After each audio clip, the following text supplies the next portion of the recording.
I have my friend Pierre on with me. And we're going to talk about something really interesting. We're going to talk about actual data. And I know a lot of you out there don't want to talk about data. You like all of the shiny things and so forth, but really to run your business effectively, to market your business effectively, you got to look at the data. So Pierre, thanks for coming on the show, man, and sharing some of your insights. Thank you for having me, Jeff. I'm glad to be here. So we're going to talk about that dirty D word and, keep it on social, talking about data and analytics and, how to use it. I mean, I know you've been doing this for a while and you've helped a lot of companies look at their data, look at that other dirty K word, the KPIs, which people don't even know what that is really. But, tell us a little bit about your history and tell us a little bit about how you got into the world of numbers. Yeah, well, it's a confluence of a couple of things. I'm an engineer originally. I was 8 years at Ford Motor Company as an engineer. I had this grand vision of starting a VC that would help small businesses originally back in about 2000 or so. But that was a little bit of an early idea that I never quite got to the VC area at that time. It's very different. It was very different than what it is right now, basically. And one of the things that kept coming up was, and one of the reasons it was kind of different for me was because a lot of times small businesses, one part of it is they don't need VC money, but the other part of it is that they were just starting to play around with websites at the time and figuring out what their presence was. And one of the things I started realizing was some of the things with data, some of the things with metrics, are tied to marketing for small businesses. And marketing was supposed to be a better conversation with people than the finance. There's a tendency, and I'll say this because you mentioned about the data with dirty, basically. There's a tendency to put off a lot of things in business, but there's a breaking point where if you put it off too far off in the past, you cannot recover. So what I wanted to do was to tie a business idea to something early enough where the discussion can happen. And Google Analytics came along about 2006. And I was working at a government contractor that was started by my cousin Anita, 1,500 people under her employ. And one of the things that kept coming up was, how do we know that people are reviewing our capabilities on our website consistently? And I used Google Analytics at that time to help out with that. And that was the kernel for starting off in my career with analytics. Didn't start Zamana until 2009. And I've been in business now for nearly 14 years. And I can tell you one of the things that's tricky is just trying to, match up the metrics data to how you operate. Every business is different, but the benefit is giving you an idea of how you can operate for the long run and survive. Okay, now how do you work with companies that are like, well, we know what's working, and they're not looking at any numbers, they're just saying, this is how we feel. We feel this is working. How do you kind of work with them, especially when you're looking at the numbers and you're saying, well, this is what the numbers are saying, and this is what your exec team is saying? How do you kind of have that conversation? That's a tough conversation to have with people. There's a breaking point where you can't change minds. And I'll be open and honest. I think the people who do that now are usually the folks who are going to run the business in the ground within a few years, to be blunt. Because there's a breaking point now where if you're not looking at any metrics whatsoever, you don't have any real guidance for making decisions, and the next set of decisions that you're making are pushing you further and further away from looking at the things that are profitable, looking at the things that you need to correct, and then maybe looking at things you need to discontinue. So I always tell people, don't think of the numbers as a punishing thing. Think of it as just a minor audit. It's like a health check. You check out to get ahead of a potential problem. That's what you want to do. So that's usually how I approach it with them, and then see how they feel about it. Usually that helps, but if I can't change the minds, then it's a no-go. Okay. Now, what about as far as those that don't want to get that health check? They're like, I know I'm overweight. I know I'm feeling kind of sick, but I'll be all right. What about those businesses that are like, you know what? We've got, we're making money. We don't know how much we should be making. We don't know how much we're losing, but we're keeping afloat. Yeah, those, kind of like I said, them... those are the ones that struggle. And those, like I said earlier, those are the ones that usually do not last out, in all honesty. Okay. But what I usually do with people, I'll tell you one thing I do with clients when I talk to them. A lot of times people, and it's not that they don't know anything as much as it is there's a lot of little hints and they don't know how to connect the dots. So usually what I do is we usually sit down with a client and say, okay, what dots do you have first? And I let them spill their guts about whatever it is. And then what you want to do is try to categorize those things so that way people can figure out what to do. Let me give you a quick example. When I worked with a client on their search data, I was able to help them figure out 3 categories for what they were receiving: products and services that were receiving a mention that was driving people to their site, products and services that were in certain groups that maybe could be expanded on a little bit more, and then other concepts which are not driving people to the conversions as well. It's basically taking all those pieces and organizing them in some way so that way you know what to do and what decisions to make. Okay, that makes sense. Now you talk about connecting the dots. I love that part of it because it's hard, especially when you're dealing with organizations that have different departments, and they say, "Hey, social, we're doing great. We have a lot of followers. People love us. They love our content. Pays like, well, this is how we're performing. SEOs, this is how we're performing, and so forth and so on." How do you connect the dots overall? I know Google Analytics does a great job when it comes to your web presence. Also somewhat when it comes to your SEO, somewhat your paid, somewhat, but when you're pulling in from social and you're pulling in from emails, how do you connect all those dots? Good question. There's a couple, there's several different ways to do that. The Google Analytics is website analytics, at least it started to be. It's now more of a click stream analytics where you're looking at people landing to a landing page or people clicking on digital ads. And those things usually have what's called a UTM tag. Those UTM tags can be measured within Google Analytics. So you can make some comparisons between, say, certain email campaigns, landing pages, digital ads associated with landing pages, social media associated with landing pages, even QR codes, even billboards, basically, if you plan it out correctly. And there are some advanced techniques which you do need to export the data into another platform, and there's a lot of variety that goes into that. There's Looker Data Studio. Looker is Google Data Studio that just got renamed last month. I use a tool called R Programming, which allows people to export data into a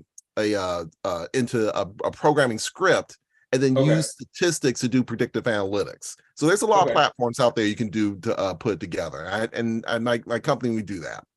Okay. Yeah. And that makes sense. I mean, because I've sat in several boardrooms and everybody's in these silos and they're like, well, it can't be us. We're doing great. We have this and that and our data shows. And of course you put this beautiful PowerPoint together and you export only the good points and you show that.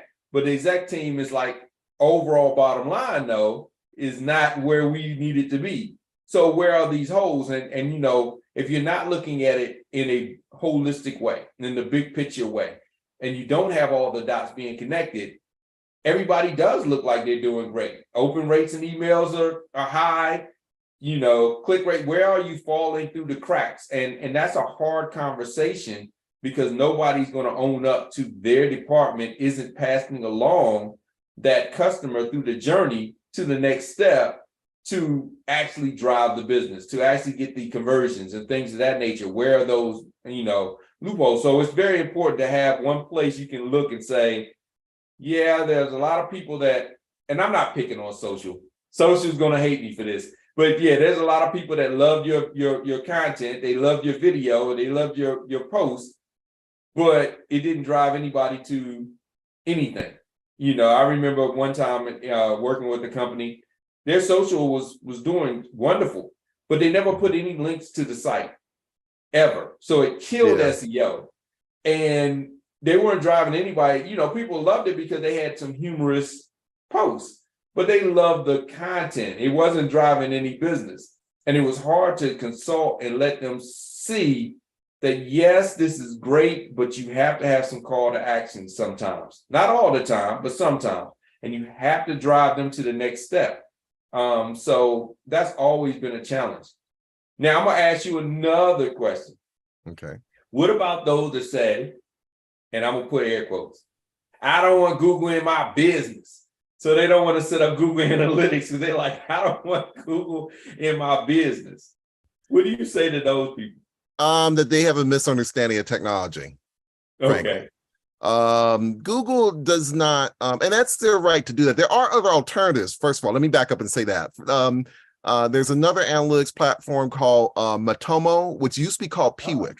And Matomo for years, this has existed almost as long as Google Analytics.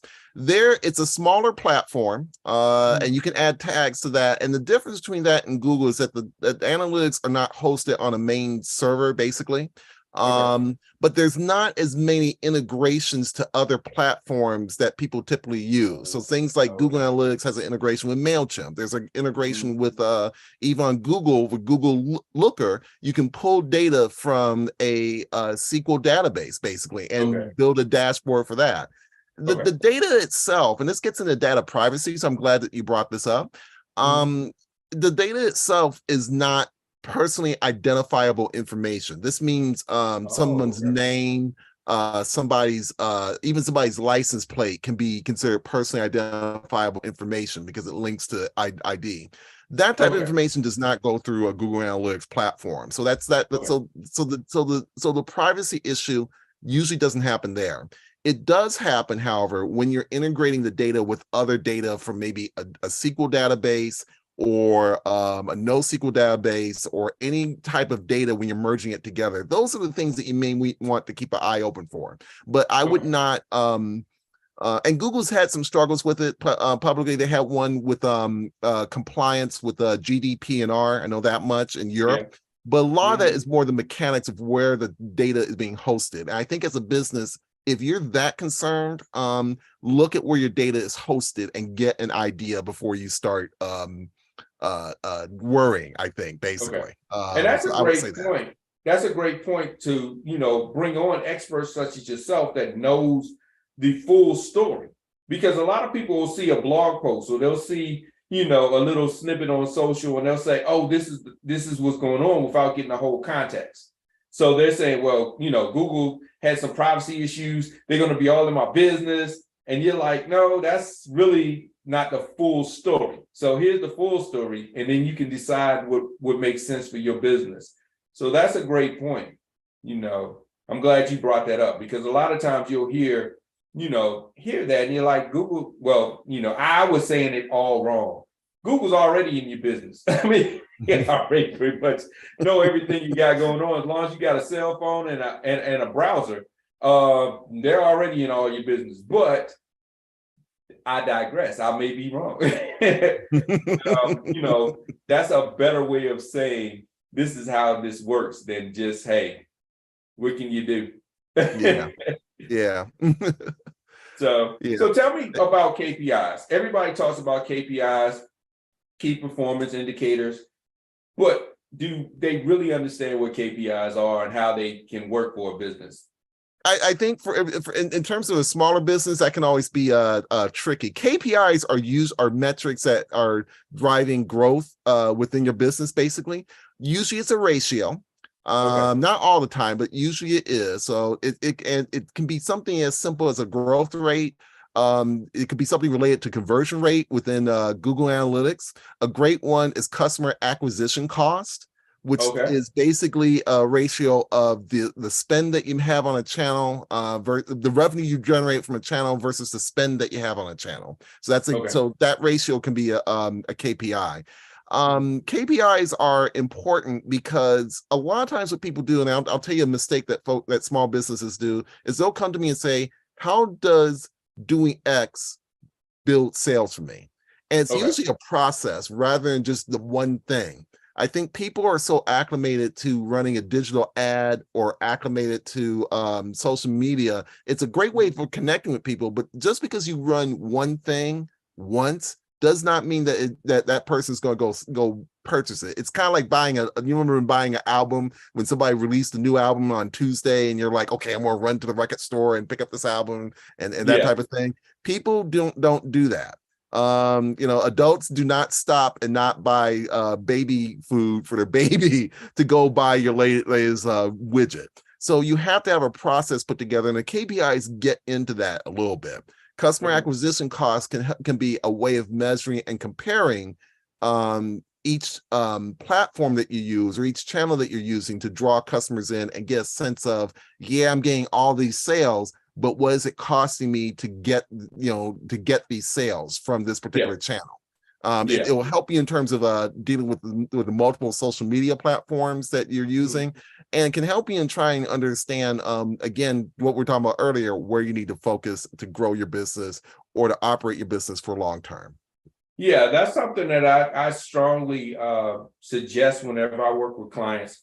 I tell them, let's do an audit, let's do an assessment, let's map out everything you're doing so we can see where the holes are. Because like you say, a lot of people look at the last touch, or they may even look at the first touch, and they'll say, this is what drove that conversion. And a lot of times there's things all the way in the middle that still contributed to that conversion, but you're looking at the last touch. Well, the last thing that they did was they did this, but they may have done 4 or 5 different things before that, before they made that decision. And so, I think that's a very good point that you made, that you got to look at those KPIs and say, what is that customer acquisition cost? Did it really cost just what we spent on the ads, or did it cost even more? Because we had to nurture them with emails, and that was an expense. And we had to do this and we had to do that before they decided to actually come back, especially if you start running retargeting ads, because people don't even look at retargeting ads as someone already is aware of your brand, has already come to your website or come to a location, and now you're going back and reminding them or keeping them nurtured through the process versus the first time an impulse buy. I just saw you and I just purchased. Yeah. Yeah. And I think we maybe even look at rethinking our ads quite a bit. I remember I got a screenshot of a Target Black History Month ad, but it was being run in July rather than February. So I think right now there's a lot of not want to say consternation, but a lot of I don't want to say concern, but more of we need to rethink where we are in terms of placing our ads, and looking at the analytics can help you for that. So. Yes, definitely. And you can, like you said, just because they bought the album on a Tuesday, all of a sudden, well, we're running all our ads on Tuesday because that's the days they're buying. Not necessarily, not necessarily. Yeah. So yes, that makes such good sense. Now, when working with, an expert such as yourself, what are some of the things that you would like for a potential client or a client to bring to the table and to be thinking about, to get their mind in the right place to actually start setting up a good data structure and a good way of looking at it? That's a good question. A lot of times I get people who delay, and it's hard because they make delays because there's problems maybe with a product or service. Okay. And you can't advertise something if you don't have a product or service. So there's that part of it. But I usually tell people don't make the mistake of just getting help after you are running ads. Most of the analytics settings are supposed to be before you run an ad. And the problem is that once you start running an ad, there's some things you cannot retrofit once you've done that. So I would say before you do any marketing, you get someone to come in and map out what tags are needed and what campaigns are being run. Doing that will help you in, start asking some good questions. Is this a platform that we can run with? What are the complications for running a tag that can arise? Yeah, those sort of things need to happen up front. Most people, what they do is they kind of tend to hold back, and then when they do ask the questions, it's almost too late to do something. So there's that part of it. The second part is, I would say, treat it as an organizing event and recognize that there may be this sort of high curve of, I know I'm doing my hand here, so it might be backwards. So a high curve of all this effort, but then what should be happening is it gets a little easier down the line. That high curve is adding the tags and then making sure everything is working correctly up front. And then as time goes on, you're focusing more on the reporting and the analysis part. And that second part comes from all the work you did up front to ask questions on strategy. What are the mediums that you're planning to use? What's the messaging that you're planning to use, and what the messaging ongoing? There should be the messaging should be broken out according to what you think the customer awareness is. And all this needs to happen from having an initial discussion where you're not trying to bang it out the park initially. You just need to kind of figure out what things you can and can't do initially. And that takes a little time, but it can be done. Yeah, and I agree with you wholeheartedly. And that's one of the things that I've stressed so much is let's build out your strategy. Let's build out the blueprint first and then put in the analytics, and then we can start doing the traffic generation. And, the problem I feel in our industry is we have such focus on traffic generation because that's the sexy stuff, the Facebook ads, the SEO, but then it's like, well, you're not tracking it. You haven't put anything in place, no tags, no pixels, no anything. So you don't even know what's working and what's not. And like you say, after the fact, when you put it in, there's things that you probably have missed. There's, you don't know how to recover some things that you've messed up, because you didn't plan for it. So you put out, like you said, you put out Black History Month in July, and then you can't come back with another, message to say, my fault, sorry, we're a little late. It doesn't work like Black Friday. Black Friday, you can do that. You can say, hey, we're doing Black Friday like Amazon. We're doing Black Friday in July. We're doing Black Friday all year long. You can get away with that in certain things, but certain things you have that mistake, and that particular prospect or lead is gone forever because they're like, yeah, well, that it didn't work. Now, what happens when you're driving a lot of people and you make that mistake? Or what happens to all the spend that you spent in that marketing campaign to have that big mistake? And you don't find out until after later when you put in the pixel and you start saying, we spent all this effort on this right here, which didn't generate anything. And this over here was actually the one generating everything, but we didn't even know. We could have reallocated our budget. There was a lot of things we could have done. So, that's very important. Set everything up first. What do they say? What is a pound of, I don't know that quote. Is a pound ounce of prevention is worth a pound of cure, or something very similar about that. It's like prepare up front, or the famous one, measure twice, cut once. But it's like, all the planning up front will save you in the long run versus trying to tear things down and reverse engineer what you've done. So cool. Yeah, good deal. Pierre, thanks so much. Now, the hardest question of the night or the day would be, how can people get in touch with you, and how can people work with you if they're looking at just setting up their analytics correctly, their data, and understanding it? Oh, well, they can contact me through the Zamana site. We are under a little bit of construction right now. We're ready to update, a very sorely needed update. But the web form is there. They can contact me there. I'm also available through LinkedIn.